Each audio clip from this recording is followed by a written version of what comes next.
So hello everyone, welcome to our channel study for you. So guys, जैसा कि आज जो है आपका रेलवे एनटीपीसी का 7 मई के सेकंड शिफ्ट का एग्ज़ाम हो गया है दोस्तों, जिसका जो है मैं आपको बिल्कुल 100% एक्यूरेट आंसर के साथ जो है इस वीडियो में बताऊँगा। तो देख लेना कि किस प्रकार की जो है आज आपके 7 मई के सेकंड शिफ्ट के एग्ज़ाम में जो है प्रश्न पूछे गए हैं। उनसे पहले एक बात और दोस्तों, कि जिन्होंने भी अगर चैनल को सब्सक्राइब नहीं किया है तो रेलवे एनटीपीसी एग्ज़ाम से रिलेटेड पल पल की अपडेट के लिए जो है चैनल को सब्सक्राइब ज़रूर कर दीजिएगा। और बगल में ही आपको एक बेल आइकन यानी घंटे का निशान भी दिख रहा होगा, तो आप उस भी जो है ज़रूर प्रेस कर दीजिएगा। तो चलिए वीडियो को स्टार्ट करते हैं।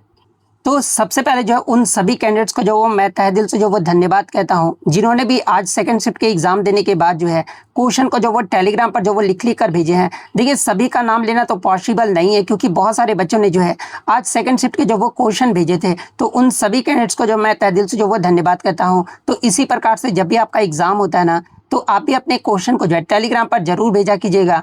टेलीग्राम का जो लिंक है आपको डिस्क्रिप्शन में दे दिया गया है, आप वहां से ज्वाइन करके जो है अपने एग्जाम में आए हुए क्वेश्चन को जो वो जरूर साझा कीजिएगा। या फिर आप टेलीग्राम पर जाकर भी जो है आप @study4u 450 आप सर्च कीजिएगा। एग्जाम देने के बाद जो है ना, आप इस पे जो है डायरेक्टली मैसेज भी जो वो कर सकते हैं।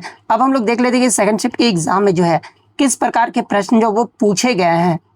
तो आपका पहला क्वेश्चन यहाँ पर आता है कि अंतर्राष्ट्रीय विकास को बढ़ावा देने वाले संगठन यूएनडीपी का जो है ना फुल फॉर्म आपसे पूछा गया था, जहाँ पे इस प्रकार के 4 विकल्प जो आपके दिए गए थे। तो ये यूएनडीपी का जो फुल फॉर्म होता है ना, ये आपका यूनाइटेड नेशंस डेवलपमेंट प्रोग्राम होता है। ये तो किस विकल्प में आपका दिया, तो ऑप्शन बी में आपका दिया गया है। तो ऑप्शन बी आपका करेक्ट आंसर होगा।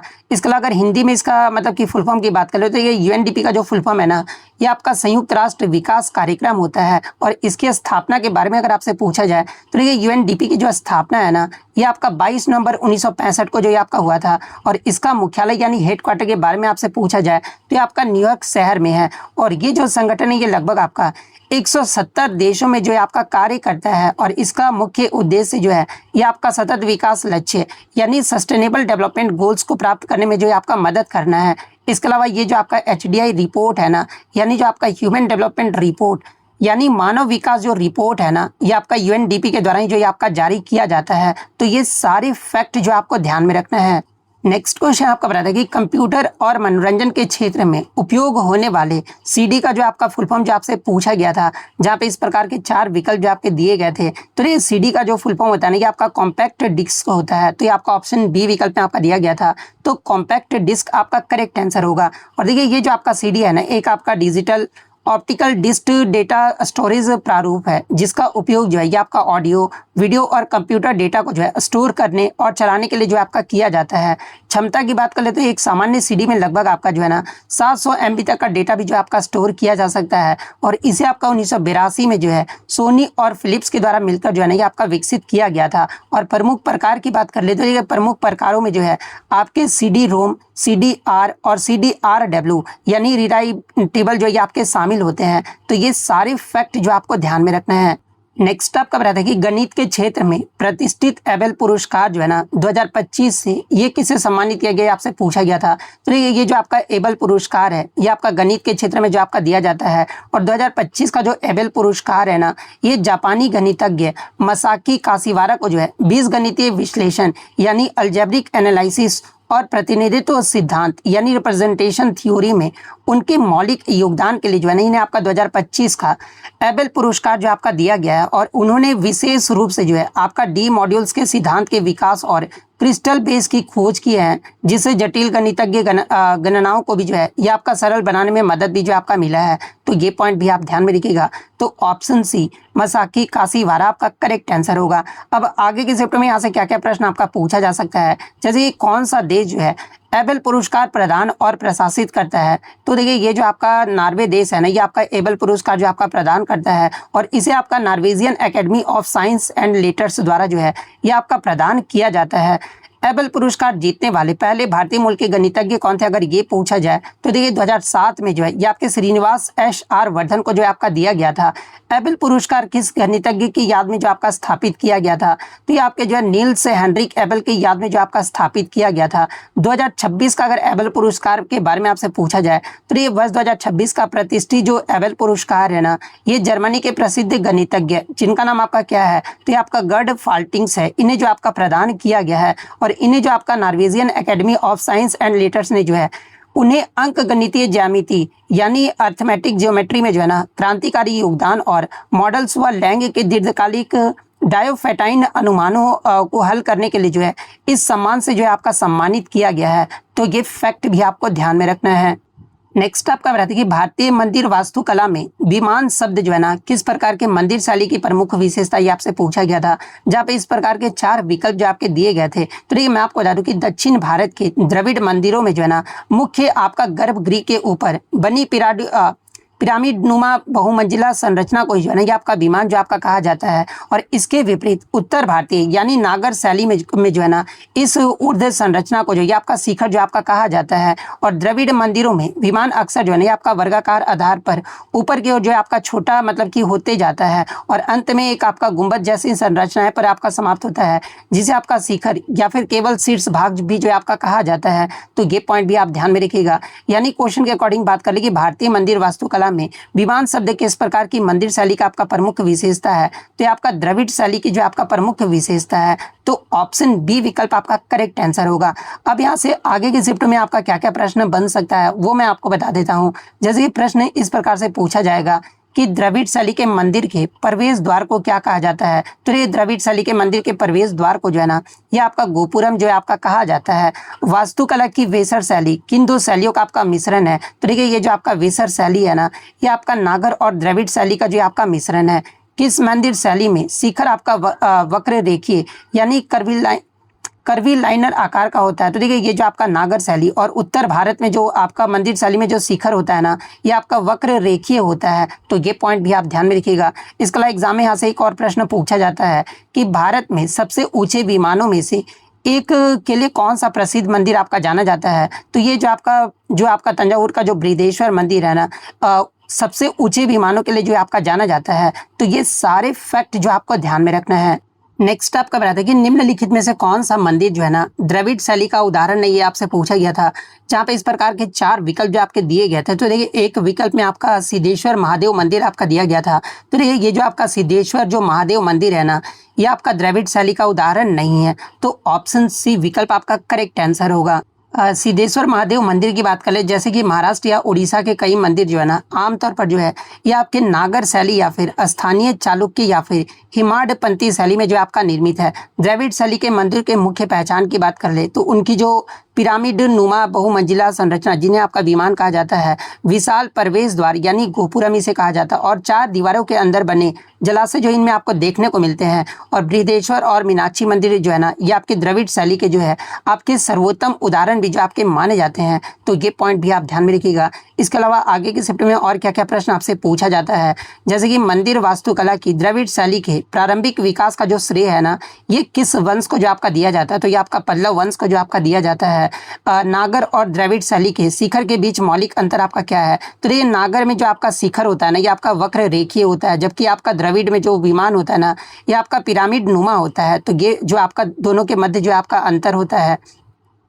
इसके अलावा वैसर शैली जिसे आपका नागर और द्रविड़ का मिश्रण कहा जाता है मुख्य रूप से जो है ना किस क्षेत्र में आपका प्रचलित है, ये भी पूछा जाता है। तो देखिए ये जो आपका वैसर शैली है ना ये आपका मुख्य रूप से जो है दक्कन क्षेत्र में जो है आपका प्रचलित था, और विशेषकर जो है चालुक्य और होयसल शासकों के अधीन जो है ये आपका प्रचलित था। इसके अलावा मंदिर परिसर के अंदर जलाशयों की उपस्थिति किस शैली की आपका विशेषता है, तो ये आपका द्रविड़ शैली की जो है आपका विशेषता है। तो ये सारे फैक्ट जो आपको ध्यान में रखना है।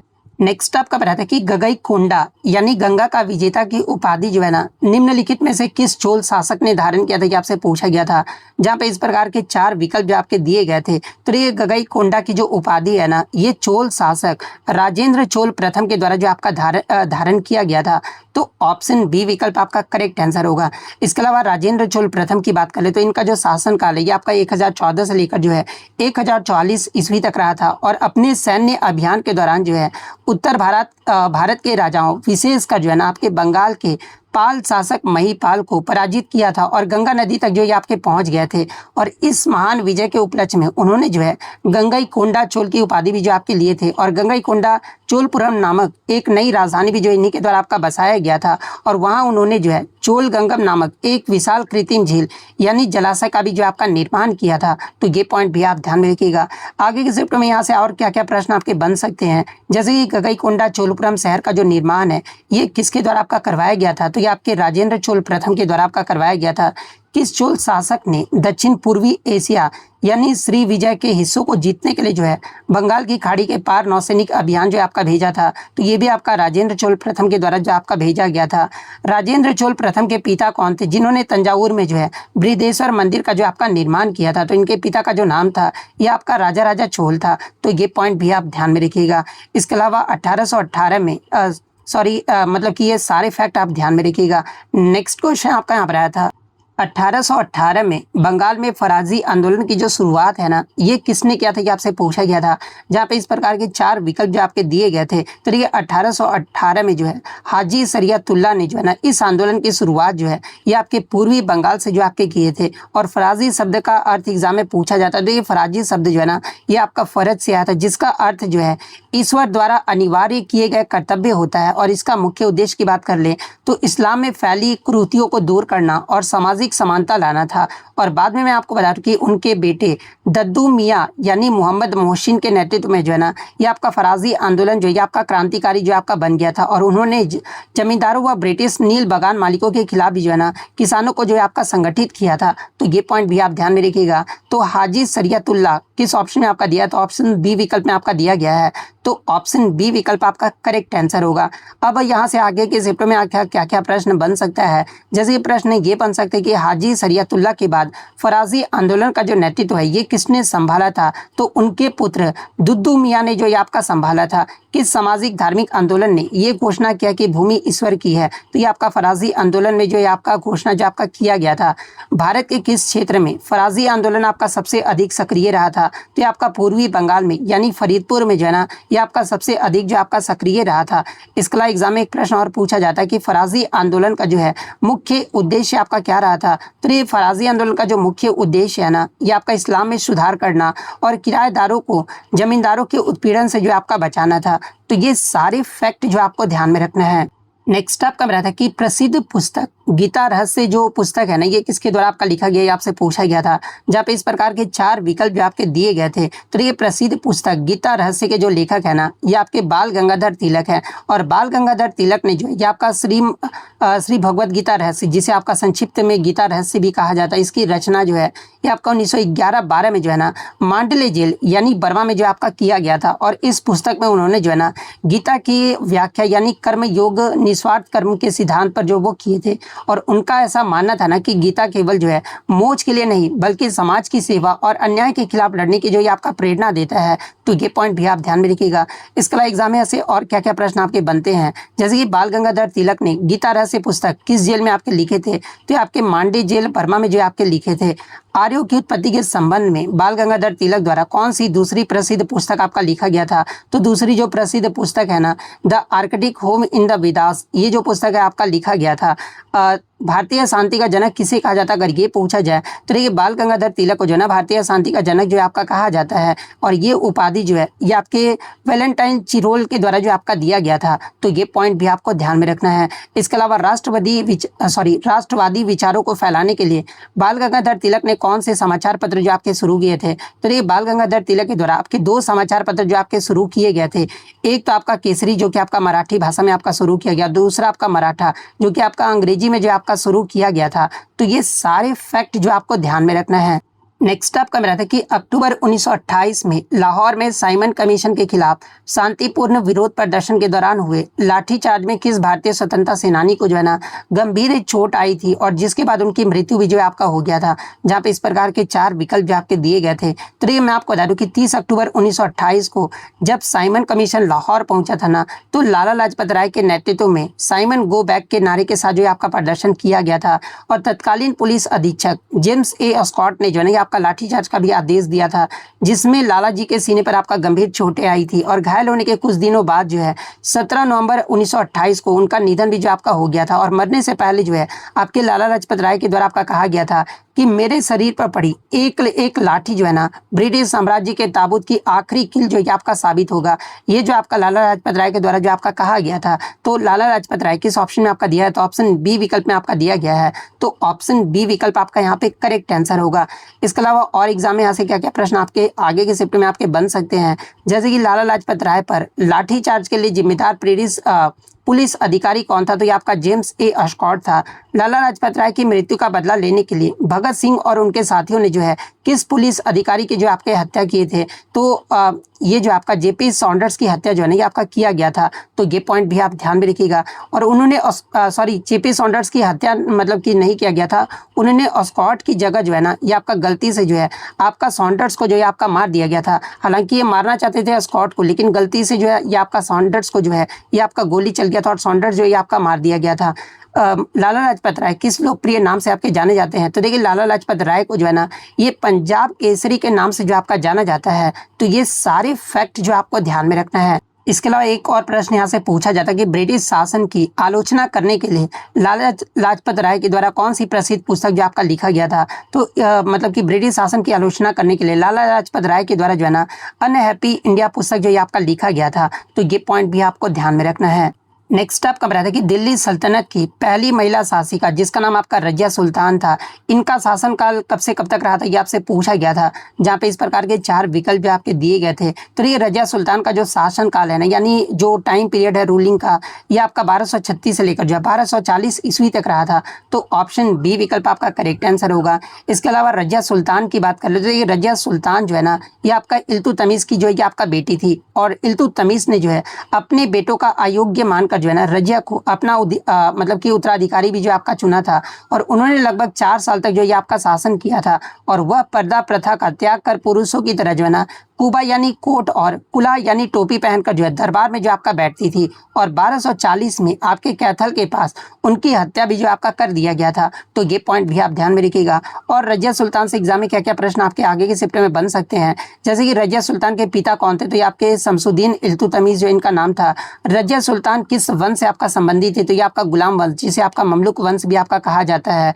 अपना सिंहासन वापस पाने की कोशिश में रजिया सुल्तान ने किससे शादी की थी, तो ये आपका मलिक अल्तुनिया जो कि आपका भटिंडा का गवर्नर था, इसके द्वारा जो आपका शादी किया गया था। इसके अलावा दिल्ली के सिंहासन पर रजिया सुल्तान का उत्तराधिकारी कौन बना था, तो ये आपका मुइजुद्दीन बहराम शाह जो है ना ये आपका उत्तराधिकारी जो आपका बना था। तो ये सारे फैक्ट जो आपको ध्यान में रखना है। नेक्स्ट आपका क्वेश्चन बताइए निम्नलिखित में से कौन सा वृक्ष जो है ना उष्ण कटिबंधीय पर्णपाती वन यानी ट्रॉपिकल डिसीडियस फॉरेस्ट का एक प्रमुख उदाहरण आपसे पूछा गया था, जहाँ पे इस प्रकार के 4 विकल्प जो आपके दिए गए थे। तो देखिए मैं आपको बता दूं कि उष्ण कटिबंधीय पर्णपाती वन को ही जो है ना ये आपका मानसून वन भी जो आपका कहा जाता है। और इसका सबसे प्रमुख जो वृक्ष है ना ये आपका टीक यानी आपका सागौन है। और इसके अलावा इस वन में प्रकार में आपका सौल भी आ जाता है, चंदन आ जाते हैं, शीशम, महुआ, आंवला, खैर हो गया, कुसुम और बांस के पेड़ भी जो है ना ये बहुत यातायात में जो है आपके पाए जाते हैं। तो उष्ण कटिबंधीय पर्णपाती वन का जो सबसे अच्छा उदाहरण है ना ये आपका सागौन है। तो ऑप्शन सी सागौन आपका करेक्ट आंसर होगा। इसके अलावा उष्ण कटिबंधीय पर्णपाती वन के बारे में बात कर ले, यानी इसकी विशेषता और उदाहरण तो मैंने आपको बता दिया कि आपके प्रमुख उदाहरण है उष्ण कटिबंधीय पर्णपाती वन के। विशेषता की बात कर ले तो ये वृक्ष जो है ना पानी की कमी के कारण जो है शुष्क ग्रीष्म ऋतु यानी आमतौर पर जो है 6 से 8 सप्ताह में अपना पत्तियां जो है ना ये आपका गिरा देता है। और क्षेत्र की बात कर ले तो देखिए भारत में ये वन जो है ना 70 से 200 सेंटीमीटर वार्षिक वर्षा वाले क्षेत्र में जो आपके पाए जाते हैं, जैसे कि मध्य प्रदेश हो गया, उत्तर प्रदेश हो गया, छत्तीसगढ़, बिहार और उड़ीसा में जो है ये वन जो है आपके पाए जाते हैं। इसके अलावा ये आपका 2 प्रकार का होता है, एक आपका आर्द्र पर्णपाती जिसके लिए आपका 100 से 200 सेंटीमीटर वर्षा होती है, और दूसरा आपका शुष्क पर्णपाती जहाँ पर आपका जो औसतन जो आपका मतलब कि वार्षिक वर्षा है ना ये आपका 70 से 100 सेंटीमीटर के मध्य होता है। तो ये सारे फैक्ट जो आपको ध्यान में रखना है। नेक्स्ट आपका क्वेश्चन है, देखिए भारतीय संविधान में राज्य के नीति निर्देशक तत्व यानी डीपीएसपी की जो प्रकृति है ना, ये आपका कैसा है, नेचर के बारे में आपसे पूछा गया था, जहाँ पे इस प्रकार के 4 विकल्प जो आपके दिए गए थे। तो देखिए मैं आपको बता दूं कि संविधान के अनुच्छेद 37 में आपका स्पष्ट रूप से कहा गया ना कि डीपीएसपी किसी भी अदालत द्वारा जो है ये आपका इन्फोर्सेबल यानी लागू जो आपका नहीं किया, मतलब कि कराया जा सकता है। हालांकि मैं आपको बता दूं कि ये देश के शासन में आपके फंडामेंटल यानी मूलभूत और कानून बनाते समय इन सिद्धांतों को लागू करना ये जो आपका राज्य का कर्तव्य होगा। इसके विपरीत अगर फंडामेंटल राइट्स की बात कर ले यानी मौलिक अधिकार की बात कर ले तो ये आपके न्याय योचित होते हैं। तो ये पॉइंट भी आपको ध्यान में रखना है। यानी आपका जो डीपीएसपी की जो प्रकृति है ना ये आपका कैसी होती है, तो आपका नॉन जस्टिसेबल होता है यानी गैर न्यायोचित होता है, यानी अदालत द्वारा जो है ये आपका लागू नहीं होता है। तो ऑप्शन बी विकल्प आपका करेक्ट आंसर होगा।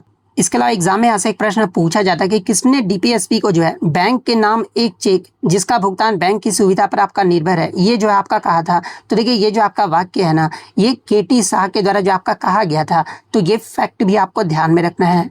नेक्स्ट आपका बताते हैं कि हड़प्पा सभ्यता जिसे आपका सिंधु घाटी सभ्यता भी कहा जाता है, इसमें सड़कों के जाल और शहरी नियोजन की मुख्य विशेषता क्या थी आपसे पूछा गया था, जहाँ पे इस प्रकार के 4 विकल्प जो आपके दिए गए थे। तो देखिए मैं आपको बता दूं कि हड़प्पा के शहर जो है ना एक आपका ग्रिड प्रणाली यानी ग्रिड सिस्टम पर जो आपका आधारित था, और यहाँ की मुख्य सड़कें जो है ना उत्तर से दक्षिण और पूर्व से पश्चिम की ओर जो आपका जाता था, जो कि आपका एक दूसरे के जो है समकोण यानी 90 डिग्री पर जो है आपका काटता था। और इस व्यवस्था के कारण जो है ना आपके शहर जो है ये आपका आयताकार ब्लॉकों में भी जो आपका विभाजित हो जाता था, और ये उस समय के विश्व का जो है सबसे व्यवस्थित शहरी योजना भी जो आपका माना जाता था।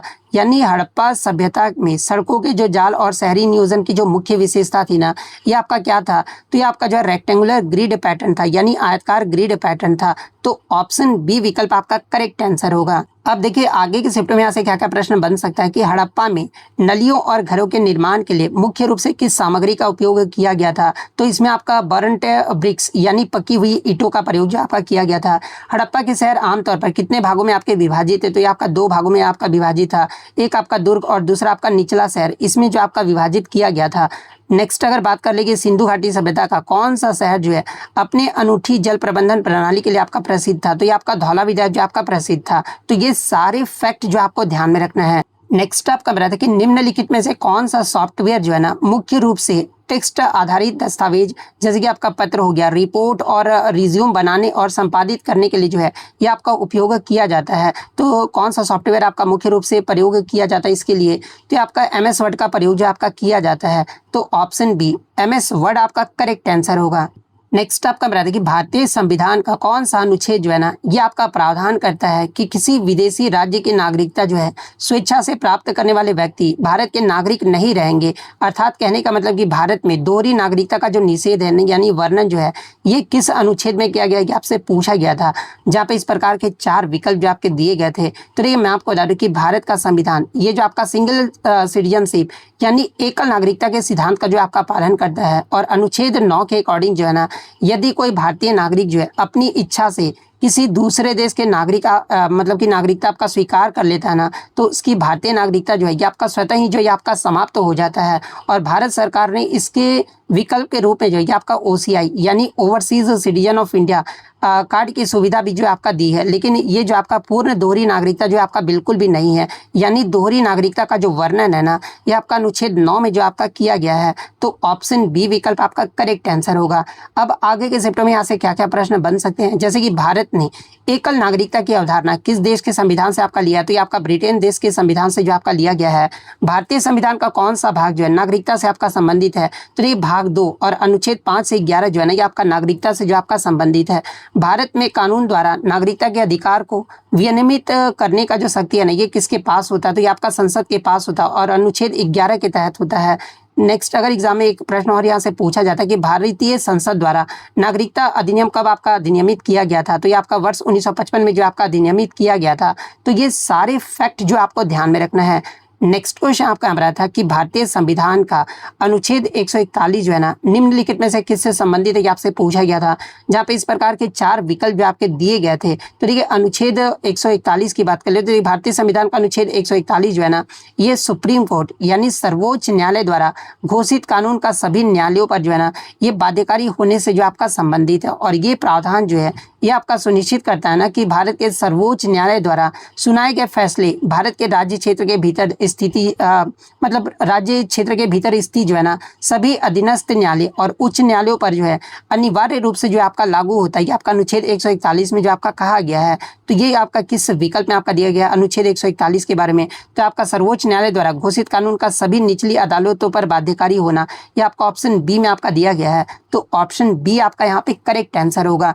इसके अलावा अनुच्छेद 142 के बारे में अगर आपसे पूछा जाए तो देखिए अनुच्छेद 142 जो है ना ये आपका भारतीय संविधान का अनुच्छेद 142 आपका सुप्रीम कोर्ट यानी सर्वोच्च न्यायालय के निर्णयों और आदेशों के प्रवर्तन यानी इन्फोर्समेंट से जो है आपका संबंधित है। और ये आपका सर्वोच्च न्यायालय को जो है ना अपने समक्ष लंबित किसी भी मामले में पूर्ण न्याय यानी कंप्लीट जस्टिस सुनिश्चित करने के लिए जो है आवश्यक कोई भी आदेश या फिर डिक्री प्राप्त करने का असाधारण शक्ति भी जो आपका प्रदान करता है। तो ये फैक्ट भी आपको ध्यान में रखना है।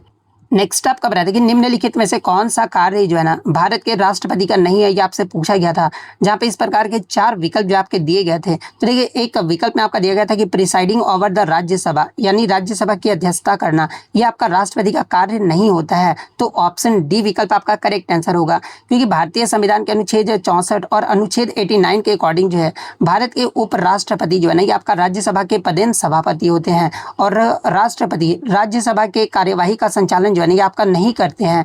राष्ट्रपति के अन्य कार्य जैसे कि आपका क्षमादान अनुच्छेद 72 में आपका कहा गया है।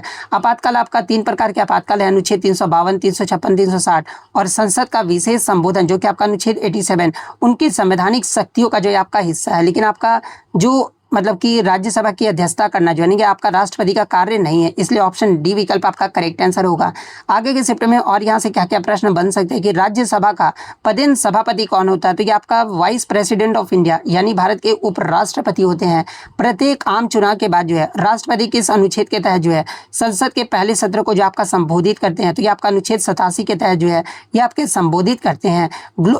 नेक्स्ट क्वेश्चन आपका यहाँ पर आया था कि ग्लोबल समिट ऑफ वुमेन 2025 का जो आयोजन ये किस शहर में होना आपका निर्धारित है, ये आपसे पूछा गया था, जहां पे इस प्रकार के 4 विकल्प जो आपके दिए गए थे। तो देखिए मैं आपको बता दूं कि ये जो आपका शिखर सम्मेलन है ये आपका 3 से 5 जुलाई 2025 तक जो है ना ये आपके जर्मनी के जो है बर्लिन में जो है आपका आयोजित किया जाएगा, मतलब कि किया गया है। और इसका उद्देश्य थीम की बात कर ले तो देखिए इसका जो थीम रहा था ना ये आपका women restoring values in the digital age रहा था, यानी महिलाएं डिजिटल युग में मूल्यों को पुनर्जीवित करना, ये जो इसका मतलब कि थीम रहा था।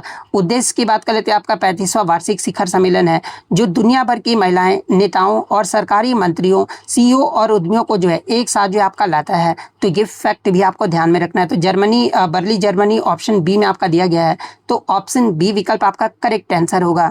नेक्स्ट आपका बता दें कि निम्नलिखित में से कौन सा जलमार्ग जो है अंडमान द्वीप समूह और निकोबार द्वीप समूह को जो है ना एक दूसरे से अलग करता है, आपसे पूछा गया था, जहाँ पे इस प्रकार के 4 विकल्प जो आपके दिए गए थे। तो देखिए मैं आपको बता दूं कि ये जो आपका 10 डिग्री चैनल है ना जो कि आपका बंगाल की खाड़ी में स्थित एक आपका जलडमरू मध्य है, जो कि आपका उत्तर में अंडमान द्वीप समूह, विशेष रूप से आपका लिटिल अंडमान को जो है ये आपका दक्षिण में निकोबार द्वीप समूह यानी विशेष रूप से जो है ना ये आपका कार निकोबार से जो आपका अलग करता है। और इसे आपका 10 डिग्री इसलिए आपका कहा जाता है ना क्योंकि ये आपका भूमध्य रेखा के उत्तर में जो है 10 डिग्री अक्षांश यानी लैटिट्यूड रेखा पर जो आपका स्थित है और इसकी चौड़ाई लगभग जो है ये आपका 150 किलोमीटर भी है। यानी जो आपका अंडमान और निकोबार को जो आपका अलग करता है ना द्वीप समूह को, ये आपका 10 डिग्री चैनल जो आपका अलग करता है। तो ऑप्शन सी विकल्प आपका करेक्ट आंसर होगा। अब आगे के चैप्टर में यहाँ से क्या क्या प्रश्न आपके पूछे जा सकते हैं, जैसे कि कौन सा चैनल जो है लक्षद्वीप और मिनिकॉय के द्वीपों को आपका अलग करता है, तो ये आपका 9 डिग्री चैनल जो आपका अलग करता है। कौन सा चैनल भारत यानी मिनिकॉय को जो है मालदीव से आपका अलग करता है, तो ये आपका 8 डिग्री चैनल जो आपका अलग करता है। डंकन पैसेज किन 2 द्वीपों के बीच आपका स्थित है, तो देखिए ये जो आपका डंकन पैसेज है ना ये आपका दक्षिणी अंडमान और लिटिल अंडमान के मध्य जो आपका स्थित है। तो ये पॉइंट भी आप ध्यान में रखिएगा। भारत को श्रीलंका से अलग करने वाला जलडमरू मध्य का नाम क्या है, तो ये आपका पाक जलडमरू मध्य है। तो ये सारे फैक्ट जो आपको ध्यान में रखना है। नेक्स्ट आपका रहा था कि जल धारण करने की उच्च क्षमता के कारण जो है ना कपास यानी कॉटन की खेती के लिए कौन सी मिट्टी सबसे उपयुक्त माना जाता है, ये आपसे पूछा गया था। तो देखिए कपास की खेती के लिए सबसे उपयुक्त जो आपका मिट्टी है ना ये आपका ब्लैक सॉइल यानी काली मिट्टी जो आपका माना जाता है और काली मिट्टी को जो है ये आपका रेगुर मिट्टी के नाम से भी जो आपका जाना जाता है। तो ऑप्शन बी काली मिट्टी आपका करेक्ट आंसर होगा। अब आगे के चैप्टर में यहाँ से क्या क्या प्रश्न पूछे जा सकते हैं, जैसे कि भारत के किस क्षेत्र में काली मिट्टी का सर्वाधिक विस्तार पाया जाता है। तो ये आपका डेक्कन ट्रैप यानी प्लेट्यू रीजन, जैसे कि आपका महाराष्ट्र हो गया, गुजरात हो गया, एमपी हो गया, इन क्षेत्रों में जो है ना काली मिट्टी का सर्वाधिक विस्तार जो आपका पाया जाता है। काली मिट्टी किन खनिजों से आपका भरपूर होती है। तो आपका कैल्शियम कार्बोनेट, मैग्नीशियम, पोटास और चूना से जो है ना आपका भरपूर होता है। शुष्क मौसम के दौरान काली मिट्टी में गहरी दरारें क्यों पड़ जाती है, ये भी एग्जाम में पूछा जाता है। तो देखिए अत्यधिक महीन कणों और नमी की कमी के कारण जो मिट्टी के वातन में मदद करता है ना, जिसके कारण जो है आपका मिट्टी में गहरी दरारें भी जो है ये आपका पड़ जाती है। तो ये फैक्ट भी आपको ध्यान में रखना है। एक क्वेश्चन आपका बायो से था कि यदि लाल फूल वाले पौधे और सफेद फूल वाले पौधे के बीच जो है ना आपका क्रॉस यानी संकरण कराने पर गुलाबी फूल वाली संतान उत्पन्न होती है, तो ये आपका आनुवांशिकी के जो है ना किस नियम या फिर प्रक्रिया का उदाहरण ये आपसे पूछा गया था। तो देखिए ये जो आपका आनुवांशिकी के जो है ना इनकम्प्लीट डोमिनेंस यानी अपूर्ण प्रभाविता के नियम का जो ये आपका उदाहरण है, तो ऑप्शन बी विकल्प आपका करेक्ट आंसर होगा। देखिए मैं आपको बता दूं कि अपूर्ण प्रभाविता में प्रभावी जो होते हैं ना आपके एलील यानी डोमिनेंट एलील अप्रभावी एलील को पूरी तरह से जो है आपका दबा नहीं पाता है, और परिणाम स्वरूप आपका होता क्या है ना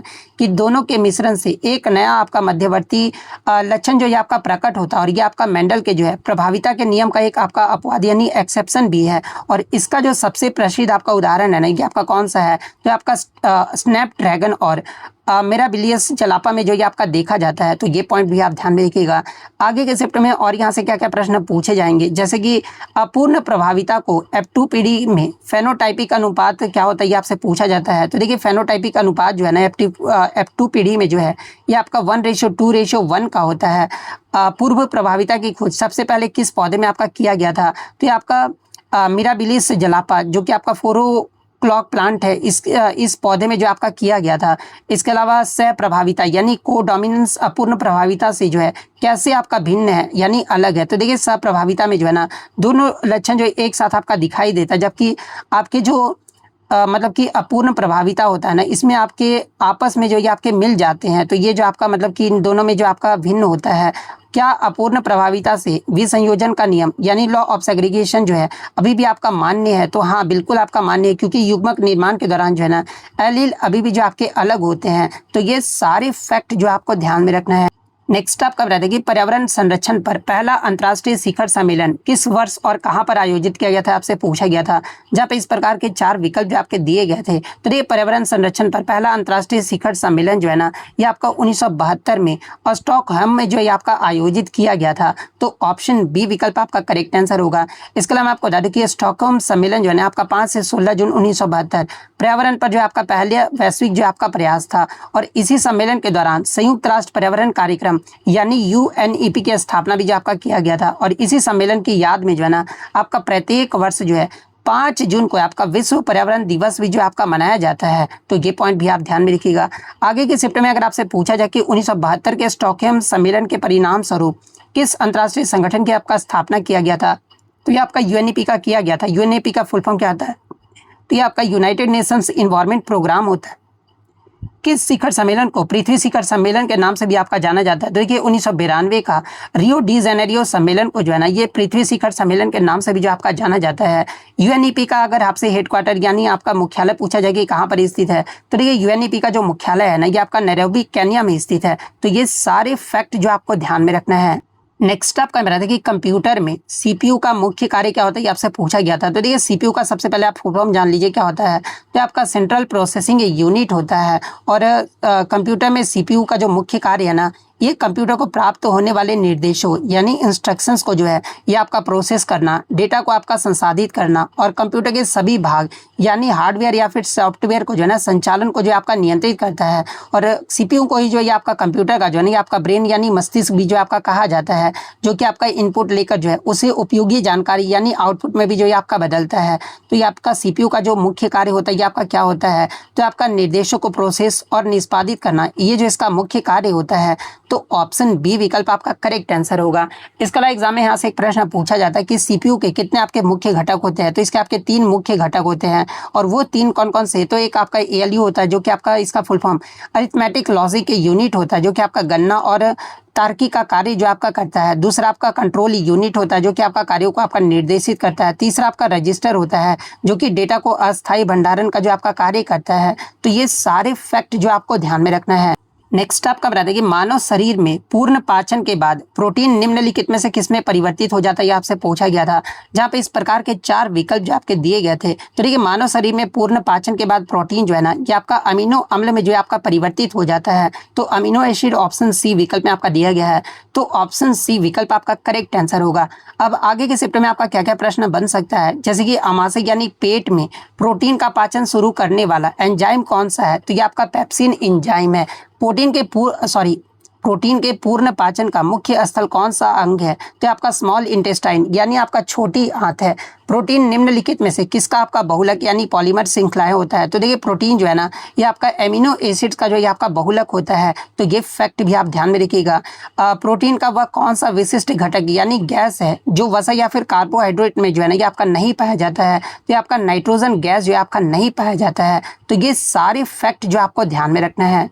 नेक्स्ट आपका बता दें कि अंतर्राष्ट्रीय इकाई प्रणाली में फोर्स यानी बल का जो ऐसा ही मात्रक आपसे पूछा गया था। तो ये फोर्स का आपका सूत्र क्या होता है, फोर्स इक्वल टू ma होता है। मास का आपका क्या होता है, ये आपका kg होता है। एक्सेलरेशन का आपका मीटर पर सेकंड स्क्वायर होता है। तो फोर्स का एक तो आपका न्यूटन भी होता है और kg डॉट मीटर पर सेकंड स्क्वायर भी होता है। तो ऑप्शन में आपका kg मीटर पर सेकंड स्क्वायर आपका दिया गया था। तो ऑप्शन सी विकल्प आपका करेक्ट आंसर होगा। इसके अलावा आगे के शिफ्ट में अगर आपसे पूछा जाए कि बल की सीजस इकाई और न्यूटन के साथ इसका क्या संबंध होता है, तो ये बल का जो सीजस इकाई है ना ये आपका डाइन होता है और 1 न्यूटन इक्वल टू जो है 10 टू द पावर 5 डाइन्स होता है। तो ये पॉइंट भी आप ध्यान में रखिएगा। बल को मापने के लिए किस उपकरण का उपयोग किया जाता है, तो ये आपका स्प्रिंग बैलेंस यानी कमानीदार तुला का जो ये आपका प्रयोग किया जाता है। बल जो है आपका किस प्रकार का एक आपका राशि है, तो देखिए बल जो है यानी फोर्स जो है ना एक आपका वेक्टर क्वांटिटी है, क्योंकि इसमें आपका परिणाम और दिशा जो है ये आपका दोनों होता है। बल का अगर आपसे डायमेंशनल फॉर्मूला यानी विमेय सूत्र अगर आपसे पूछा जाए, तो ये फोर्स का जो आपका डायमेंशनल फॉर्मूला है ना ये आपका m1 L1 T-2 होता है। तो ये सारे फैक्ट जो आपको ध्यान में रखना है। नेक्स्ट आपका बताता है कि मार्च 2025 में महिला स्थिति आयोग का 69वां सत्र जो है ये कहाँ पर आयोजित किया गया था, आपसे पूछा गया था, जहाँ पे इस प्रकार के 4 विकल्प जो आपके दिए गए थे। तो देखिए मैं आपको बता दूं कि संयुक्त राष्ट्र महिला स्थिति आयोग का 69वां जो सत्र है ना ये आपका 10 से 21 मार्च 2025 तक जो है ये आपका संयुक्त राष्ट्र मुख्यालय न्यूयॉर्क में जो ये आपका आयोजित किया गया था। और इस वर्ष के सम्मेलन का जो आपका मुख्य केंद्र है ना ये बीजिंग घोषणा और कार्रवाई मंच यानी 1995 की 30वीं वर्षगांठ की समीक्षा और मूल्यांकन करना था। और इस सत्र की अध्यक्षता के बारे में अगर आपसे पूछा जाए, तो देखिए इस सत्र की जो अध्यक्षता है ना ये आपका सऊदी अरब के द्वारा जो आपका किया गया था। लेकिन यहाँ पर आपका मतलब कि कहाँ पर आयोजित किया गया था ये आपसे पूछा गया था, तो ये आपका न्यूयॉर्क में जो आपका आयोजित किया गया था। तो ऑप्शन बी विकल्प आपका करेक्ट आंसर होगा। आगे के शिफ्ट में और यहाँ से क्या क्या प्रश्न आपका बन सकता है, जैसे कि प्रश्न ये बन सकता है कि संयुक्त राष्ट्र महिला स्थिति आयोग की स्थापना ये आपका किस वर्ष में हुआ था, तो आपका वर्ष 1946 में जो आपका किया गया था। यूएन वुमेन की वर्तमान कार्यकारी निदेशक कौन है, जिन्होंने आपका CSW 69 में जो आपका भाग लिया है, तो ये आपका सीमा बेहोश है। तो ये सारे फैक्ट जो आपको ध्यान में रखना है। नेक्स्ट आपका बताते हैं कि नागरिकता संशोधन अधिनियम 2019 के तहत किन 3 देशों के प्रताड़ित अल्पसंख्यकों को जो है भारतीय नागरिकता देने का जो आपका प्रावधान करता है, जहां पे इस प्रकार के 4 विकल्प जो आपके दिए गए थे। तो देखिए मैं आपको बता दूं कि CAA यानी सिटीजनशिप अमेंडमेंट एक्ट 2019 के अकॉर्डिंग जो है ना पाकिस्तान, बांग्लादेश और अफगानिस्तान से 31 दिसंबर 2014 को या उससे पहले भारत आए 6 अल्पसंख्यक समुदाय कौन कौन से है, तो देखिए हिंदू, सिख, बौद्ध, जैन, पारसी और ईसाई, इनको जो है ना अवैध प्रवासी जो है आपका नहीं माना जाएगा और वे भारतीय नागरिकता के लिए भी जो है ये आपके पात्र होंगे। और ये अधिनियम जो है उन लोगों के लिए नागरिकता की प्रक्रिया को आपका तेज करता है जिन्होंने इन देशों में आपका धार्मिक उत्पीड़न का जो वो आपका सामना किया है। यानी जो आपका नागरिकता अधिनियम 2019 के तहत आपके 3 देशों के प्रताड़ित अल्पसंख्यकों को भारतीय नागरिकता देने का जो प्रावधान है ना ये आपका पाकिस्तान, बांग्लादेश और अफगानिस्तान के हैं। तो ऑप्शन बी विकल्प आपका यहाँ पे करेक्ट आंसर होगा। आगे के शिफ्ट में और यहाँ से क्या क्या प्रश्न आपका बन सकता है कि CAA यानी सिटीजनशिप अमेंडमेंट एक्ट 2019 के तहत पात्रता के लिए कट ऑफ तारीख आपका क्या था, तो ये आपका 31 दिसंबर 2014 था। सीट वाले के तहत कितने विशिष्ट अल्पसंख्यक समुदाय को आपका शामिल किया गया, तो ये आपका 6 विशिष्ट अल्पसंख्यक समुदाय को जो आपका शामिल किया गया, और वो 6 आप विशिष्ट अल्पसंख्यक समुदाय का नाम आप देख सकते हैं। 2019 ने किस मूल अधिनियम में आपका संशोधित किया है, तो ये आपका सिटीजनशिप एक्ट 1955 में जो है ये आपका अधिनियम किया है। तो ये सारे फैक्ट जो आपको ध्यान में रखना है। हाँ, एक प्रश्न और यहाँ से पूछा जाता है कि जो आपका सीड वाली यानी सिटीजनशिप अमेंडमेंट एक्ट 2019 जो है ना, किन राज्यों के जनजातीय क्षेत्र पर आपका लागू नहीं होता है, तो एक तो आपका tribal areas of Assam, Meghalaya, Mizoram और त्रिपुरा, जो कि आपका 6th शेड्यूल के अंतर्गत भी जो आपका आता है, और जो आपका इनर लाइन परमिट के एरिया के अंडर भी आता है ना, इन सारे क्षेत्रों पर जो है जनजातीय क्षेत्रों पर जो आपका लागू नहीं होता है। तो ये फैक्ट भी आप ध्यान में रखिएगा। नेक्स्ट आपका बताते कि भारत में रेल मंत्री की जो नियुक्ति है ना, ये किसके द्वारा आपका किया जाता है, ये आपसे पूछा गया था, जहाँ पे इस प्रकार के 4 विकल्प जो आपके दिए गए थे। तो देखिए, भारत में रेल मंत्री की जो नियुक्ति है ना, ये आपका राष्ट्रपति के द्वारा जो आपका किया जाता है, और ये जो नियुक्ति है ये प्रधानमंत्री की सिफारिश यानी सलाह पर संविधान के अनुच्छेद 75 के तहत जो आपका किया जाता है। तो मतलब कि प्रधानमंत्री की सलाह पर राष्ट्रपति के द्वारा किया जाता है। तो ऑप्शन सी विकल्प आपका करेक्ट आंसर होगा। आगे के शिफ्ट में आपका क्या क्या प्रश्न यहाँ से बन सकता है कि स्वतंत्र भारत के पहले रेल मंत्री आपके कौन थे, तो ये आपके जॉन मथाई थे। आप कमेंट करके जवाब दीजिएगा कि वर्तमान में आपके भारत के जो रेल मंत्री है ना, ये कौन है, ये आप कमेंट करके जरूर जवाब दीजिएगा।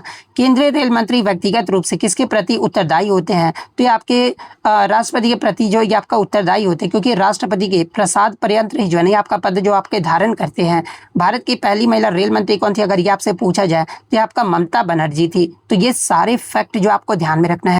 नेक्स्ट आपका बताते कि भारत का लगभग 3/4 जूट उत्पादन अकेले जो है ये आपका किस राज्य में होता है, ये आपसे पूछा गया था, जहाँ पे इस प्रकार के 4 विकल्प जो आपके दिए गए थे। तो देखिए, भारत का लगभग 3/4 या उससे अधिक जो आपका जूट का जो उत्पादन है ना, ये आपका पश्चिम बंगाल राज्य में जो आपका किया जाता है। तो ऑप्शन डी वेस्ट बंगाल आपका करेक्ट आंसर होगा।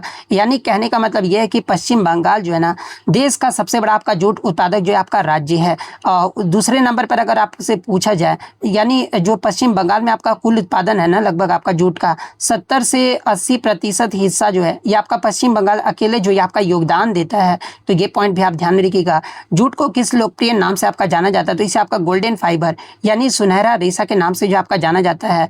भारत में पहली जूट मिल कहाँ पर स्थापित किया गया था, तो ये आपका वेस्ट बंगाल को रिसरा में जो आपका स्थापित किया गया था। और कब, तो आपका 1855 में जो आपका स्थापित किया गया था। भारत में जूट क्षेत्र का कौन सा संगठन विनियमित करता है, तो ये आपका जूट कमीशन ऑफिस यानी जूट बोर्ड ऑफ इंडिया जो है ना ये आपका विनियमित करता है। इसके अलावा अगर पूछा जाए कि पश्चिम बंगाल के बाद भारत का दूसरा सबसे बड़ा जूट उत्पादक राज्य कौन सा है, तो देखिए जूट उत्पादक राज्य पश्चिम बंगाल के बाद जो है ना ये आपका बिहार राज्य, और बिहार के बाद आपका कौन सा राज्य आता है, तो ये आपका असम राज्य आता है। तो ये सारे फैक्ट जो आपको ध्यान में रखना है। नेक्स्ट आपका बताते कि भारतीय शास्त्रीय संगीत के सबसे प्राचीन और प्रथम गायन शैली कौन सा माना जाता है, ये आपसे पूछा गया था, जहाँ पे इस प्रकार के 4 विकल्प जो आपके दिए गए थे। तो ये भारतीय शास्त्रीय संगीत का सबसे प्राचीन और प्रथम गायन शैली जो है ना ये ध्रुपद को जो ये आपका माना जाता है। तो ऑप्शन बी ध्रुपद आपका करेक्ट आंसर होगा। इसके अलावा ध्रुपद का जो उल्लेख है ना ये आपका नाट्य शास्त्र और संगीत रत्नाकार जैसे प्राचीन ग्रंथों में भी जो आपका देखने को मिलता है। ध्रुपद शब्द ये आपका ध्रुव यानी अचल और पद यानी कविता से मिलकर जो आपका बना हुआ है, और ये जो शैली है अपनी शुद्धता और गंभीर प्रकृति के लिए भी जो आपका जाना जाता है। और मध्यकाल में मैं आपको बता दूं कि राजा मानसिंह तोमर और तानसेन ने जो है इसे बहुत ऊंचाइयों पर भी जो आपका पहुंचाया था। और ये शैली मुख्य रूप से जो है संस्कृत के भजनों और मंत्रों पर भी जो आपका आधारित है। तो ये पॉइंट भी आप ध्यान में रखिएगा। इसके अलावा एग्जाम में और क्या क्या प्रश्न यहाँ से बन सकते हैं, जैसे कि ध्रुपद गायन के साथ पारंपरिक रूप से किस वाद्य यंत्र का आपका प्रयोग किया जाता है, तो आपका पखावाज का प्रयोग जो आपका किया जाता है। किस मुगल सम्राट का दरबार तानसेन जैसे ध्रुपद गायकों के लिए आपका प्रसिद्ध था, तो ये आपका अकबर का जो दरबार था ना ये आपका प्रसिद्ध था। ध्रुपद गीतों के बोल आमतौर पर किस भाषा में आपके लिखे जाते हैं, तो ये आपका ब्रज भाषा और संस्कृत में जो आपके लिखे जाते हैं। तो ये पॉइंट भी आप ध्यान में रखिएगा। ग्वालियर में ध्रुपद को विकसित और बढ़ावा देने के लिए आपके कौन जाने जाते हैं, तो ये आपके राजा मानसिंह तोमर जो आपके जाने जाते हैं। तो ये सारे फैक्ट जो आपको ध्यान में रखना है। नेक्स्ट आपका बताते कि सोसाइटी ऑफ एसोसिएशन एग्जीक्यूटिव को 2025 में आधिकारिक तौर पर आपका कहां पर लॉन्च किया गया है, ये आपसे पूछा गया था, जहां पे इस प्रकार के 4 विकल्प जो आपके दिए गए थे। तो ये सोसाइटी ऑफ एसोसिएशन एग्जीक्यूटिव्स का जो आधिकारिक तौर पर जो है ना आपका 25 अक्टूबर 2025 को जो है ये आपका हिल्टन एम्बेसी मान्यता बिजनेस पार्क बेंगलुरु में जो आपका शुभारंभ किया गया है। तो ऑप्शन में आपका बेंगलुरु आपका दिया गया था। तो ऑप्शन सी बेंगलुरु आपका यहाँ पे करेक्ट आंसर होगा। नेक्स्ट क्वेश्चन आपका बताता है कि दुनिया के पहले दिव्यांग अंतरिक्ष यात्री उम्मीदवार के रूप में चुने गए जॉन मैकफॉल जो है ना, कि आपके किस देश के, आपसे पूछा गया था, जहाँ पे इस प्रकार के 4 विकल्प जो आपके दिए गए थे। तो देखिए, दुनिया के पहले दिव्यांग अंतरिक्ष यात्री जिनका नाम आपका क्या रहा था, तो ये आपका जॉन मैकफॉल रहा था। और ये जो आपका जॉन मैकफॉल है ना, ये आपके यूनाइटेड किंगडम यानी ब्रिटेन देश के जो आपके रहने वाले हैं। तो ऑप्शन बी ब्रिटेन आपका करेक्ट आंसर होगा। अब आगे के शिफ्ट में यहाँ से क्या क्या प्रश्न बन सकता है कि किस अंतरिक्ष एजेंसी ने पहले पैरास्ट्रोनॉट जॉन मैकफॉल का जो आपका चयन किया था, तो ये आपका ईएसए यानी यूरोपियन स्पेस एजेंसी के द्वारा जो आपका चयन किया गया था। जॉन मैकफॉल ने ग्रेट ब्रिटेन के लिए किस खेल प्रतियोगिता में जो आपका ब्रॉन्ज मेडल यानी कांस्य पदक जो आपके जीते थे, तो देखिए 2008 का जो बीजिंग पैरा ओलंपिक 100 मीटर दौड़ हुआ था ना, जो आपका रिले रेस हुआ था, इसमें आपके स्प्रिंट में 100 मीटर स्प्रिंट में जो है 2008 के बीजिंग ओलंपिक पैरा ओलंपिक में जो है ये आपके ब्रॉन्ज मेडल जो आपके जीते थे। इसके अलावा ईएसए के उस अध्ययन का नाम क्या है जिसमें जॉन मैकफॉल जो आपके शामिल है, तो उस अध्ययन का जो नाम है ना, ये आपका पैरास्ट्रोनॉट फैसिलिटी प्रोजेक्ट है। अंतरिक्ष में यात्रा करने वाले पहले व्यक्ति कौन थे, अगर ये आपसे पूछा जाए, ये तो आपका हैंडीकैप वाला हो गया। अगर सिर्फ आप अंतरिक्ष यात्रा करने वाले पहले व्यक्ति के बारे में पूछा जाए तो आपके यूरी गागरिन थे, जो कि आपका 1961 में जो है ये आपका यात्रा किए थे। तो ये सारे फैक्ट जो आपको ध्यान में रखना है। नेक्स्ट आपका बताते कि भारत में सामाजिक सुरक्षा प्रणाली यानी सोशल प्रोटेक्शन सिस्टम के तहत कवर की गई आबादी का प्रतिशत 2016 के 22% से बढ़कर जो है ना 2025 में कितना हो गया, ये आपसे पूछा गया था, जहाँ पे इस प्रकार के 4 विकल्प जो आपके दिए गए थे। तो देखिए, मैं आपको बता दूं कि नीति आयोग और सांख्यिकी मंत्रालय यानी मॉस्पी और नवीनतम रिपोर्टों के अनुसार जो है ना, भारत ने सामाजिक सुरक्षा कवरेज यानी सोशल प्रोटेक्शन कवरेज में महत्वपूर्ण आपका सुधार किया। और ये जो कवरेज है ये आपका 2016 के 22% से बढ़कर जो है ना 2025 में 64.3% जो आपका हो गया है। तो यही आपसे पूछा गया था। तो ऑप्शन बी विकल्प आपका करेक्ट आंसर होगा। आगे के चैप्टर में और यहाँ से क्या क्या प्रश्न बनेगा कि नीति आयोग के 2023-24 के रिपोर्ट के अनुसार भारत का कुल संयुक्त एसडीजी स्कोर आपका क्या रहा था, तो ये आपका 71 जो आपका रहा था। एसडीजी इंडिया इंडेक्स 2023-24 में कौन सा राज्य आपका शीर्ष प्रदर्शनकर्ता बनकर आपका उभरा है, तो आपका केरल और उत्तराखंड जो है आपका बनकर उभरा है, जहां पर दोनों का स्कोर जो है ना ये आपका 79 जो है आपका रहा है। इसके अलावा 2020-21 और 2023-24 के बीच किस एसडीजी लक्ष्य का स्कोर में आपका सर्वाधिक वृद्धि जो आपका देखा गया है, तो जो आपका एसडीजी गोल जो आपका 13 है ना, जो कि आपका क्लाइमेट एक्शन से आपका संबंधित है, इसमें आपका जो स्कोर है जो कि आपका 54 से 67 हो गया है, इसमें आपका सबसे ज़्यादा वृद्धि जो आपका देखा गया है। इसके अलावा 2018 के बाद एसडीजी इंडेक्स पर किस राज्य ने सबसे तेज प्रगति किया, तो ये आपका उत्तर प्रदेश के द्वारा किया गया, जो कि आपका 25 पॉइंट जो है आपका इंक्रीज किया है। तो ये सारे फैक्ट जो आपको ध्यान में रखना है। तो ये इसी प्रकार से जब भी आपका एग्जाम होता है तो आप भी अपने क्वेश्चन को जो है टेलीग्राम पर जरूर भेजा कीजिएगा। टेलीग्राम का जो लिंक आपको डिस्क्रिप्शन में दे दिया गया है, या फिर टेलीग्राम पर जाकर भी जो है आप @study4u सर्च कीजिएगा। लगभग आपको 1,15,000 सब्सक्राइबर जो वो देखने को मिल जाएंगे, तो आप उसे ज्वाइन जरूर कर लीजिएगा। वीडियो पसंद आई तो वीडियो को आप लाइक जरूर कर दीजिएगा, और इसी तरह रियल एनालिसिस पाने के लिए जो है चैनल को सब्सक्राइब जरूर कर दीजिएगा। तो मिलते हैं नेक्स्ट वीडियो में, तब तक thank you, all the best.